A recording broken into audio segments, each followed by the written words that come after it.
li ci yéenekaay yi ni nga ko mën a njoxte tey jii lépp daanaka jëm ci wote yi li ci bëri ci yéenekaay sax teewagul xam na gars yi dañu yéex a boucler ak yu ni mel li ci yéenekaay kon en direct revue des titres kon dañ ci ànd ak Mamadou Mouhamed Ndiaye maa ngi laa nuyu.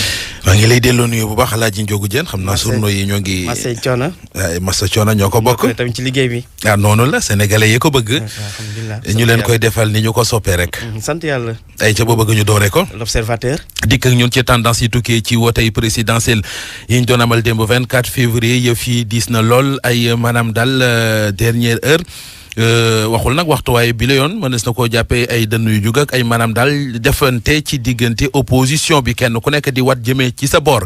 L'Observateur bind na Macky Sall mi ngi féete victoire am ak lu ëpp 57%. Mahammed Boun Abdallah Dionne moo ko xamle na ko démb ci ñi fare ci kujje politique gi am na ñaari candidat yooyu dal nañoo ci kaw presse bi. Benno Bokk Yaakaar renversé na Ndakaaru Touba safo yi Idrissa Seck Sonko wane boppam ci fi nga xamante ne ji fa la dëkk muy boori Casamance ak tig-tigal goge lii L'Observateur xëyee Le Quotidien dikk ak ñun ci tendance yi njëkk ci présidentielle yi 2019 yi Macky Sall jamono ji moo teg tànk noonu la ko bindee Sonko ak Idrissa Seck jàpp ne deuxième tour mënut a ñàkk ci élection yi. Boun Abdallah Dionne ne seen candidat mu di Macky Sall gagné na élection yi ak 57% mooy nekk ci xët mu njëkk Le Quotidien. Direct Info dafa xëy di laaj ndax deuxième tour duñu ca yegg ndax deuxième tour kon du ci loolee la ñu jëm.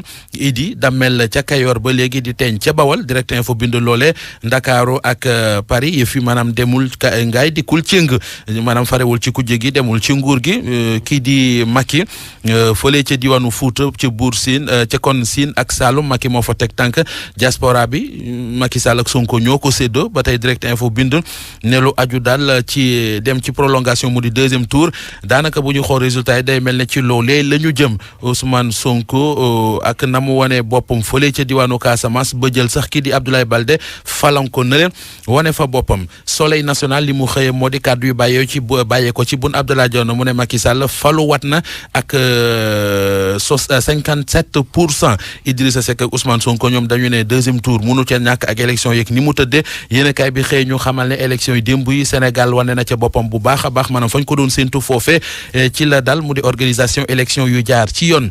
Union africaine rafetlu sénégalais ak ñor gi ñu ak mat gi ñu wane ci élection yi démb yi. La Tribune dikk ak ñun ci tendance yeeg ni mu demee li mu ci gis mooy deuxième tour mënee suta ñàkk ci réew mi Tribune bind loole Macky Sall gaa ñi dañu ko gësam des ko baloté. Ñëw ci wàllu tàggat yaram ak match amical bi nga xamante ne ji Mauritanie da ko bëggoon a football ak Sénégal gànnaar ñoo sàkkoon loole waaye Sénégal bañ na ko. Record yéen kay moo bind lu ni mel ñu delluwaat ci L'Observateur Alaaji Njogu mu di lu aju ci ñi nga xamante ne ji candidat la ñu woon ci présidentielle yi 2019 yi te daanaka dooru ñu fay wuñu Maître Madické Niang ak Issa Sall yéen kay bi nañu ñoo gën a dee ci présidentielle yi. jërëjëf Mamadou Mouhamed Ndiaye kon ba ci kanam bu 1h jotee yaatal li ci yéen kay ngeen ci ànd ak moom Mamadou Mouhamed Ndiaye mbokk yi foofu leen yam ci xibaar yi ñu def ak pàttali ci li ci gënoon